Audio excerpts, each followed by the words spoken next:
បាទសួស្តីបងប្អូនអ្នកស្នេហាវិស័យឡើងជួបគ្នាបន្តទៀតហើយជាមួយនឹងកម្លាំងខ្យល់ហនុមានបាទថ្ងៃនេះមានដុំអាញូសម្រាប់បងយកទៅកែច្នៃដាក់ជាមួយនឹងដុំអុករបស់ចិនណាបងបាទហើយអាចកំងបានបងហ្នឹងអានេះធ្វើរៀងវែងតិចមកស្រួលចាប់អាមេបើបោះវៀតណាមវារៀងខ្លីរបស់វៀតណាមគេធ្វើថាប្រវែងដែរនេះធ្វើរៀងវែងតិចមកស្រួលយើងចាប់ដៃអាមេហ្នឹងហើយនេះស្ពឺនេះយើងធ្វើជាមួយនឹង regulator ដុំអុករបស់ចិនណាបងបាទហ្នឹងហើយដុំអុករបស់ចិនប្រភេទពួកម៉ូស្ពឺបានណាអាមេស្រួលទេបងបាទទីទុនបាទតែនេះខ្ញុំទាញដៃមកខាដៃខាងនេះវារៀងពិបាកបន្តិចបាទឆ្វេងបាទហ្នឹង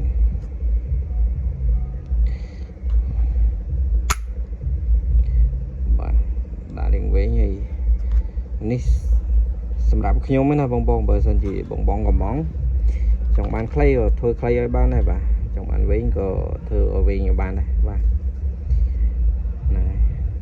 ហើយកៃទន់ទេបងអត់ពិបាកទេរឹងទេ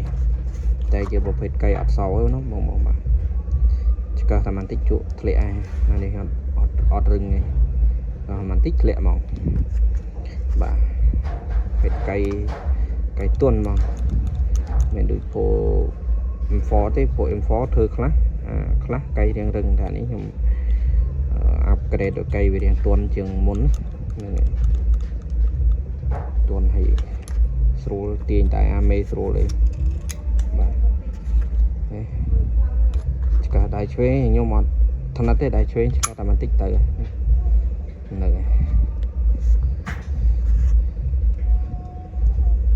បាទហើយសម្រាប់បងចាប់អារម្មណ៍ចង់យកទៅដាក់មួយនឹងដុំអុករបស់ចិនប្រភេទមាន regulator ក៏បានប្រភេទregulator ក៏បានដែរបងបាទព្រោះដុំអុករបស់ចិនវាខ្លីប្រភេទពួកខ្លីពួកកែច្នៃអានឹងវាអស់លុយតិចបាទហ្នឹងហើយអានេះយើងធ្វើអានេះហៅដុំអុកបាទញួរហ្នឹង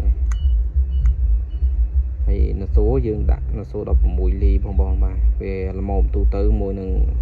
ណសូរបស់ M4 បើសិនជាបងលេង